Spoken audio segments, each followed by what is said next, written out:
Welcome to Domingues High School EdTech in our presentation. So here we go. Let's roll with this. But hey, look, like President Obama says, technology is evolving rapidly. We got to get with it. So let's move on here and take a look.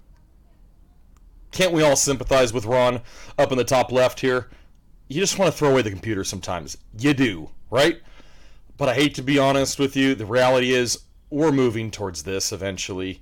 And I hope not, kind of creepy, but the whole point is technology is advancing so fast. And if you just look at the GIF down at the bottom and you look from the old iPhones to the somewhat newer iPhones, even though it's pretty old, you can still see such a difference in a short amount of time. So we can imagine what's going to happen in the next 10 years and the next 10 years after that and so forth.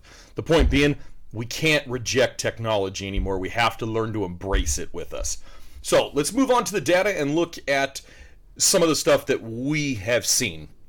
We took a survey at the beginning of the year, and we had a technology confidence level, and we scored 70.9%, which is pretty good. I mean, if you look at it out of 100, that's really good. It just means that we are that confident in our technology. We were actually a little bit higher than the district overall, so that's a really good indicator for Domingues High School. But moving a bit further, we look at the data and we break it down even more for you on this one. 4 would be the most, meaning you are super master. 1 being, hey, it's beginner. 2 is kind of basic, you get it. 3 is proficient. So what we see is we see a bunch of different numbers here, and each one of these, for example, would represent a particular teacher's answers.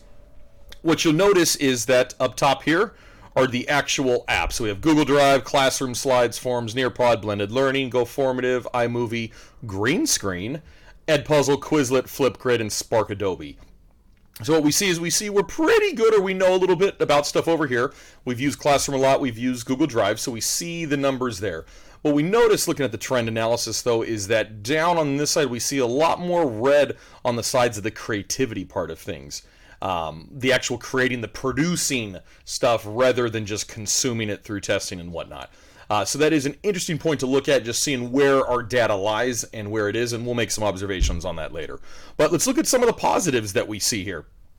Good thing is if you look across the whole entire district and you crunched our data, you would see that we are above the district level by almost 7.5% in Quizlet.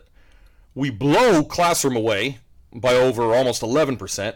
And Edpuzzle, we are leaders in it. We're almost 13% higher than the district average. That is really, really good for us, and we should be very proud that we have taken these 3 pieces of technology and really, really ran with it. On the flip side, we're below district level in terms of forms a little bit. Slides were 7, low, and Green Screen 2. That's not that confusing or alarming because that's pretty typical. We haven't had a lot of training on it. Why we think we are so below in terms of slides is a lot of district counterparts are using slides as either an assessment tool or a way to do collaborative reading logs and stuff like that. So I think that's maybe why we're below a little bit, but that's for us to decide later and look at. But let's continue on, looking at the data even more so. So these represent our confidence levels in these based on it. And what we see again is Classroom, we're really good. Drive, we're up pretty high. All the formative stuff that we use for assessment stuff, we're up pretty good where we need to be. Even Edpuzzle, we're up there. Flipgrid, we're pretty good. Usually the district's right around 40%, so we're really doing well in these numbers. What is interesting to look at is, though, the Green Screen and the Spark Adobe, which are both apps that help us create things and make products and showcase it. We score pretty low on those, so I think that has to do with just why and where we're using our EdTech tools in it. Again, our whole point is we just want to better ourselves rather than just always being part of consumption activities, meaning your typical Khan Academy where you're consuming something, and we want to move towards the production category of things. So we want to start having students produce things with the technology that they're using rather than just use them for consumption purposes. Nothing wrong with consumption. Don't get me wrong on that one. But we do want to start blending it as we look across things. And why I say that is our district does follow the SAMR model, which is substitution, augmentation, modification, and redefinition. So what this basically is saying is that each time we use a piece of technology for our purposes within our classroom, we want to try to up it a little bit. We want to transform the way we learn by using these EdTech tools. So in the substitution realm, it's really just taking new technology and substituting it for an old task. So like it says, it could be note-taking. So you took Google Slides and you start taking notes on it. Okay, no problem. That's still a modification, but we want to try to get ourselves, we want to try to drive to the redefinition category of things. So we're publishing, we're animating, it could be podcasting, making YouTubes, making something and creating and showcasing learning in that sense. And that's really what the SAMR model is all about in that one. Why I say this and why it's such an important issue is because if you just look at this simple chart here, we see all these different categories, and these individual things here, these are all apps that I was able to find and show what you can use in terms of EdTech tools for anything you want. So really, I'm being honest with you, the sky is the limit when it comes to EdTech. There are so many options out there, it's almost a little overwhelming, I'll be honest with you, to see how much is out there. So really, what our job is with EdTech, especially at Domingues High School, is we want to find you a few apps or a few tools and really make you the master of it. So whatever you would think you want to use, that's what we're going to help you get, and so we can follow along with the SAMR model on that one. Leading to my last thing, what the EdTech expectations are for 2019 and 2020 academic year, our current capacity. So look, I'm here for you. As the EdTech leader at Domingues, I want to be there to help you grow, right? And I want to grow as well, but I'm here for you all the time, which is why we're making an EdTech YouTube channel that does tutorials for you so you can see things.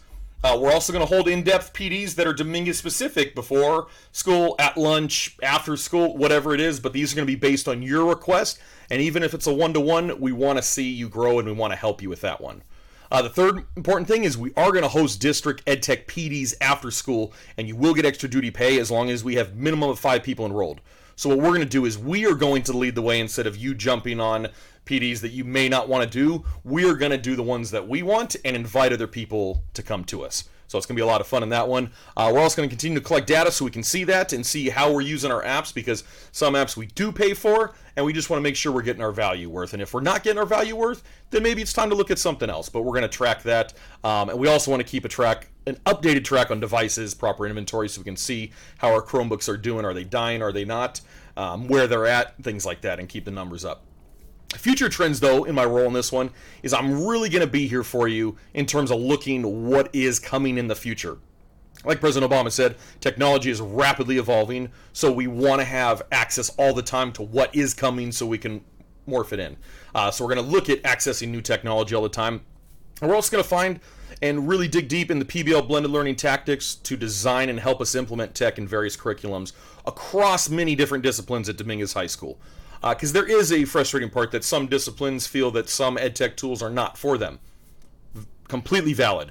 But I promise you, if we look at what is available in EdTech arsenals, there is something for you, and we're here to help you find it.